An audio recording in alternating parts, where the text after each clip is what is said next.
सत साहिब। मेरे प्यारे देशवासियों, साफ सभी से हाथ जोड़कर आवेदन है कि कोरोना वायरस के लिए जैसे भी लॉकडाउन का नियम है, आप उन नियम को मत तोड़ो। इस नियम में चलेंगे तो हम बीमारी से जल्द ही छुटकारा पा सकते हैं। और इसके साथ साथ हम सबको अपना नियम, अपना प्रणाली, अपना भाईचारा ये बढ़ाए रखना है। ये समय है हमारा बीमारी से मुकाबला करने का। ये समय आपस में तनाव, लड़ाई झगड़ा और एक दूसरे के आरोप प्रत्यारोप लगाने का नहीं। अगर हम आरोप प्रत्यारोप लगाते रहेंगे तो फिर हम इस बीमारी से छुटकारा कैसे पाएंगे। तो मेरे प्यारे देशवासियों, अगर ये बात आपको समझ आती है और इस बात को आप समझ चुके हैं तो जरा आओ आज हम आगे का रास्ता देखें। कल आपको बताया था कि तुम किसी की खुशी में गम पैदा मत करो। जो इंसान किसी की खुशी को छीन लेते हैं वो इंसानियत नहीं होती, वो तो एक शैतानियत होती है। इसलिए किसी की खुशी में गम पैदा मत करो, तुम खुश रहो और दूसरों को खुशी प्रदान करो। अगर ऐसा विचारधारा हमारी हो जाए तो ये बीमारी है, ये देर नहीं लगेगी जाते और ये चली जाती है। मेरे प्यारे देशवासियों, बढ़िया चलने की बात है। जब हम एक देश के वासी हैं, एक देश में रहने वाले हैं, आज हम सुनते हैं तो बीमारी का जिक्र कम है और आपस में एक दूसरे की कमियां ढूंढने में, एक दूसरे के गिराने में, एक दूसरे की राजनीति करने में हम लगे हुए हैं। ऐसा क्यों कर रही हैं? आप मानव हैं, आप इंसान हैं, आप परमात्मा का रूप है और फिर ऐसी बातें क्यों कर रही हैं, ये भी समझ नहीं आ रहा। लेकिन मैंने तो एक पड़ताल करी है, उसमें ये पाया गया कि हम किसी के दिमाग में एक बात को 5 बार बोल दें तो वो दिमाग में जरूर बिठा लेता है। इसलिए मेरे प्यारे देशवासियों, मेरा अपना तो विचार यही है कि तुम एक देश के रहने वाले हो और एक घर में रहने वाले हो, एक परिवार के सदस्य हो, तो यहाँ पर न जाति, न धर्म, न समाज और न छोटा, न बड़ा, न गरीब, न अमीर, हम सब एक हो जाएं, एकजुट होकर हम अपने वतन की संभाल करें, मेरे देश की संभाल करें कि हमारे देश में जो भी आज कुछ हो रहा है उसके ऊपर हम पूरा ध्यान दे के देखें कि हमारे देश को पूर्ण रूप से बचाएं। लेकिन कैसे बचाएं? हमारा सबका नारा होना चाहिए, भाईचारा जिंदाबाद और देश रहेगा सदा आबाद। अगर हम भाईचारा जिंदाबाद बोलते रहेंगे तो हमारा देश आबाद रहेगा। एक पार्टी जिंदाबाद बोलती है, एक मुर्दाबाद बोलती है, एक धर्म जिंदाबाद बोलता है, एक मुर्दाबाद बोलता है, एक जाति है वो जिंदाबाद बोलती है, एक मुर्दाबाद बोलती है, तो बनने वाला कुछ नहीं।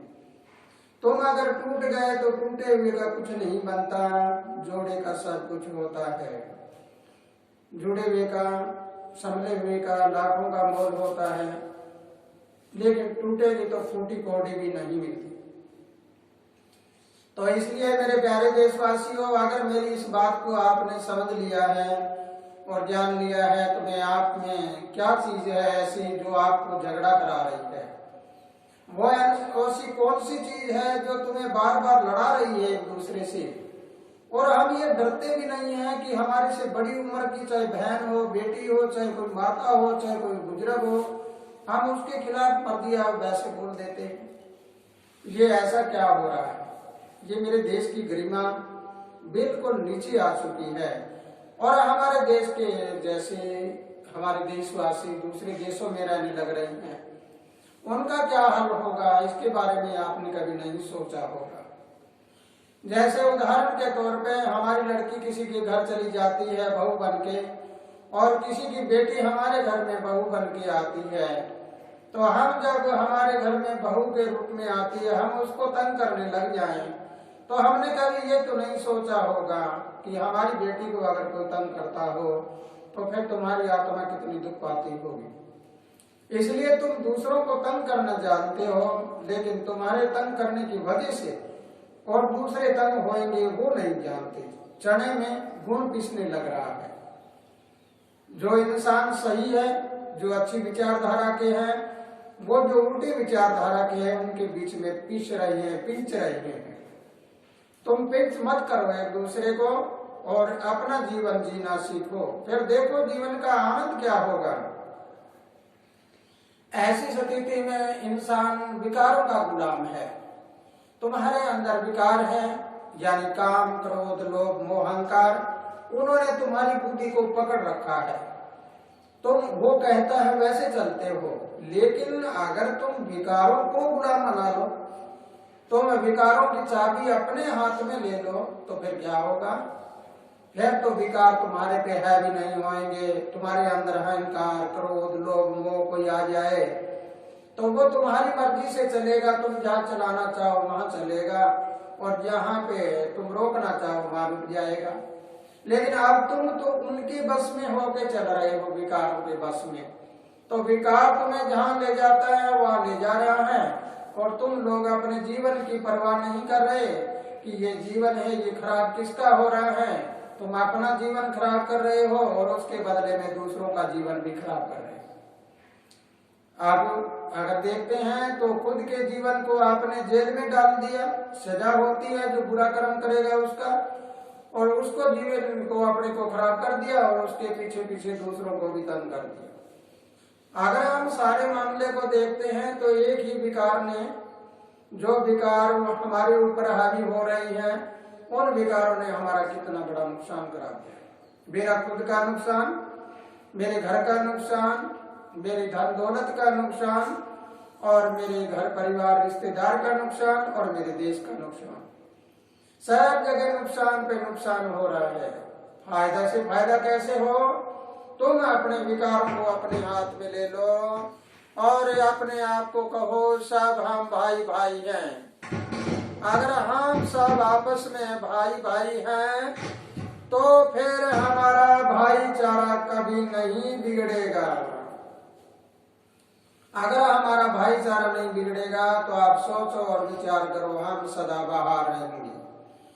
तो मेरे प्यारे देशवासियों, अगर ये बात आपको समझ आ जाती है तो मैं एक छोटी सी बात और कहना चाहूंगा आपको। अब हम सुन रहे हैं जगह जगह पर हमें ये आवाज आ रही है, उसने ऐसे कह दिया, उसने ऐसे कह दिया। तो जरा एक इंसान को 5 बार कोई बात कह दे तो 5वीं बार उसके दिमाग में जरूर बैठती है। ऐसा कैसे हो रहा है? एक महत्वपूर्ण इंसान है ऊपर वाला, वो नीचे वाले को कुछ संबोधन करके कह दे कि ये ऐसे ऐसे बात है भाई, तो वो झूठी अफवाह चला देगा। वो अफवाह चलाने से पता नहीं कितने लोगों का नुकसान हो जाता है। लेकिन ऊपर वाला अगर अफवाहों से बचने के लिए संबोधन कर दे कि अफवाहों से बच के रहिए और तुम किसी मानवता का नुकसान मत करना, तुम कहीं पे कोई जाते हो तो बिना सोचे समझे कोई कार्य मत करना। ऐसी भीड़ भाड़ होती है, भीड़ भाड़ में जाकर कोई ये कह दे कि इसने ऐसे किया, वो भीड़ भाड़ को पता ही नहीं है कि क्या हो रहा है क्या नहीं हो रहा है। आज का मानव तो अंधा हो रहा है, इसी अंधकार में घूम रहे हैं। अंधकार में हमारे देश को कितना बड़ा नुकसान हो चुका है। मेरे प्यारे देशवासियों, अगर इन बातों को तुम समझते हो तो देश को बचाइए, और जो हमारे अज्ञान लोग हैं, जो अनसमझ लोग हैं, अबोध लोग हैं, उन लोगों को गलत शिक्षा मत दीजिए। वो गलत शिक्षा पकड़ लेते हैं। जैसे एक छोटा सा वृत्तांत बताता हूँ आपको कि एक कोई आदमी अपने कंधे के ऊपर एक भेड़ का बच्चा लिए जा रहा था। 4 चोर थे, 4 ठग थे, और वो चारों लाइन में खड़े हो गए। उन्होंने कहा कि इसका जो ये भेड़ का बच्चा है, ये भेड़ का बच्चा है, हमें लेके भागना है, इसे ठगी मारनी है, इसे छीनना है। तो चारों ने प्लान बनाया, योजना बनाई। तो पहला जब वो निकलने लगा तो वो कहने लगा उसको कि अरे भाई ये कुत्ते का पिल्ला कहाँ से लाया। अरे उसने कहा पिल्ला कहाँ है, ये तो मेमना है, ये तो भेड़ का बच्चा है। फिर आगे चला, दूसरे ने यही बात फिर कह डाली। वो कहने लगा अरे भाई ये पिल्ला कहाँ से लाया। फिर वो कहने लगा पिल्ला थोड़ा ही, ये तो भेड़ का बच्चा है। फिर आगे चला तीसरे के पास, वही बात तीसरे ने कह दी और वो जो पहले वाला था वो आगे चला गया 5वें स्थान पे। फिर वो चौथे के पास गया, चौथे के पास जाते ही चौथे ने कहा, चौथे ठग ने यानी उस छीना झपटी करने वाले ने, कि ये आप ये पिल्ला कहाँ से लाया। तो कहने लगा पिल्ला कहाँ है, ये तो भेड़ का बच्चा है, मेमना है। तो फिर आगे चला तो आगे वही जो पहले वाला था वो आगे खड़ा। वो इतने में वो चारों इकट्ठे हो गए। इकट्ठे होकर वो कहने लगा कि अरे भाई ये पिल्ला कहाँ से लाया। वो सोचने लगा ये बार बार पिल्ला कह रहे हैं, हो सकता है तेरे सिर के ऊपर पिल्ला ही हो।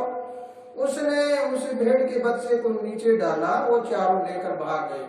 फिर वो कहने लगा अरे लूट लिया, अरे लूट लिया, लूट लिया। तो मेरे प्यारे देशवासियों, ये कहानी हो रही है तुम्हारे में। तुम्हें कोई बहका रहा है एक बात के लिए, आपको 5 बार जो कह देंगे वो फला आदमी गलत था, फला नेता गलत था, वो फला धर्म गलत था, फला जाति गलत थी, वो गलत था, वो तुम्हारे दिमाग में बैठ जाती है। तुम एक बात को सुनते रहो, सुनते रहो, सुनते रहो, इधर से सुनो इधर निकालो, फैसला खुद का होता है। तुम भला क्या है बुरा क्या है इसका फैसला तुम खुद लेना सीख लो।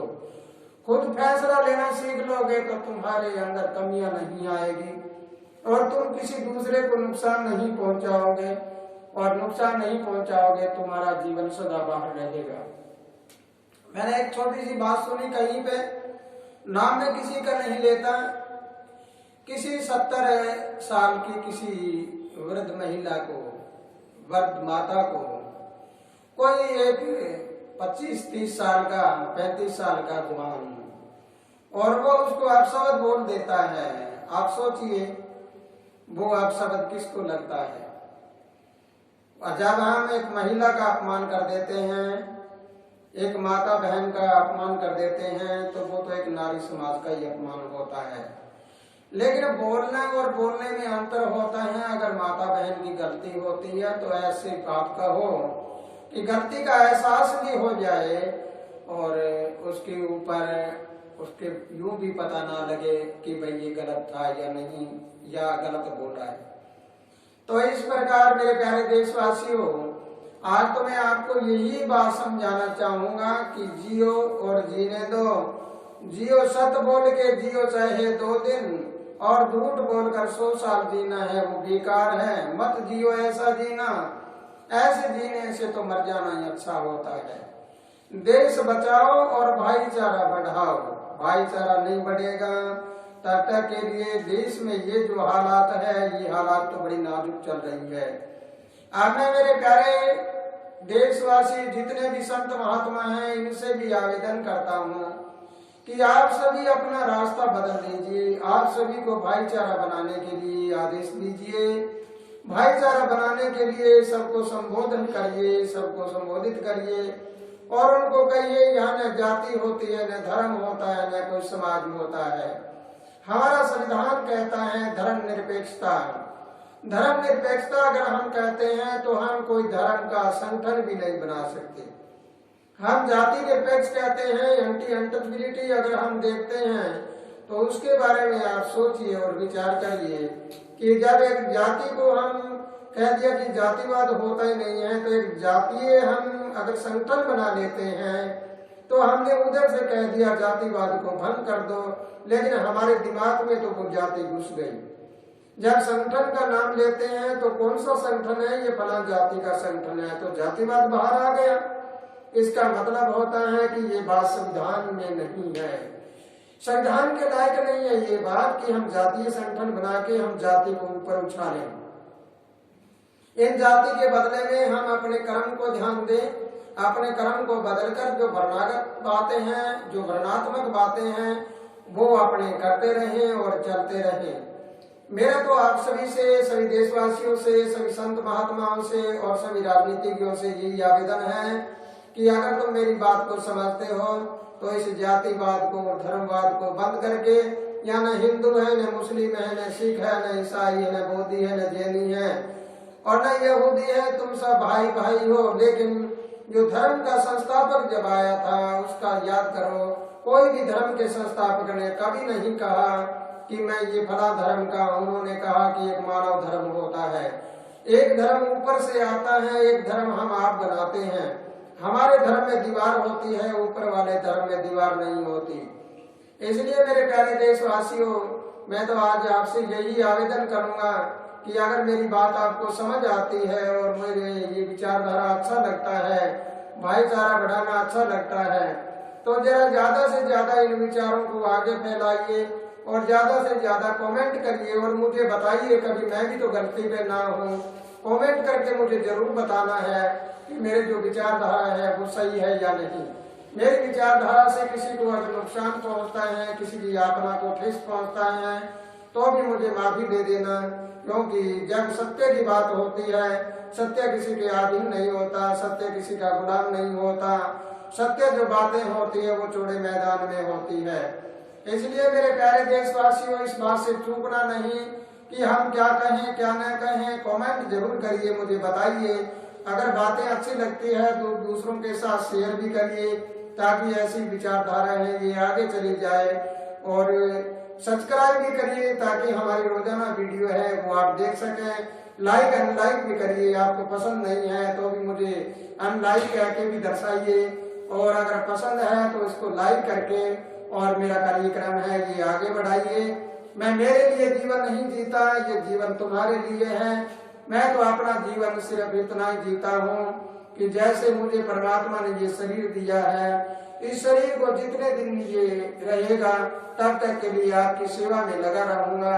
और जिस दिन आदेश मिल जाएगा प्रभु का, उस दिन अपना चोला छोड़कर चला जाऊंगा। लेकिन जाते जाते भी ये संदेश जरूर दे के जाऊंगा पूरे विश्व को कि तुम सब भाई भाई बनकर रहना। सभी देशों में, विदेशों में, कहीं भी आप रह रहे हैं, लेकिन आपका भाईचारे का संगठन होना चाहिए। जाति धर्म का संगठन मत बनाना। अगर जाति धर्म का संगठन बनाओगे तो तुम्हारे बीच में दीवारें आ जाएगी, जगह जगह पर लड़ाई झगड़े होंगे। आप मिसाइलें बना रहे हैं, कोई कुछ ही बना रहे हैं, कोई एटम बम बना रहा है। ये बम बनाने की जरूरत नहीं पड़ेगी, हमें बनाने की जरूरत पड़ेगी लोगों के लिए रहने के लिए घर, पहनने के लिए कपड़े और खाने के लिए अन्न का उत्पादन, और आकाश में उड़ने के लिए हवाई जहाज और जमीन पे चलने के लिए गाड़ियां और अन्य मशीनरियां हैं वो बनाए जो मानव के उत्थान के लिए होती है। मानव का पतन करने वाली है जो चीजें, ये हम नहीं बनाएंगे अगर भाईचारा हो तो। भाईचारा जब बिगड़ता है तो मानव के पतन वाली चीजें बनाते हैं। इसलिए मेरे प्यारे देशवासियों, जब तक जिंदा शरीर में हूँ तब तक के लिए आपको यही बात कहता रहूंगा। और कहना मेरा काम है, सुनना आपका काम है, चलना आपका काम है। मेरी बात कोई माने या ना माने, मुझे तो परमात्मा के घर से यही संदेश मिला है कि पूरे विश्व में जब तक शांति ना हो जाए तब तक के लिए तेरा जन्म लेने का कोई फायदा नहीं है। अगर तेरे जन्म लिया है तो चाहे अपने खून की बलि क्यों न दे दे, लेकिन विश्व में शांति कराना, लोगों को अवगत कराना तेरा काम है। इसलिए मैं तो वही बोलता हूँ जो मुझे प्रभु ने हुक्म दिया, और मैं तो आपको वही बताता हूँ जो मेरी मालिक का हुक्म है, जिसके कारण मेरा जन्म हुआ।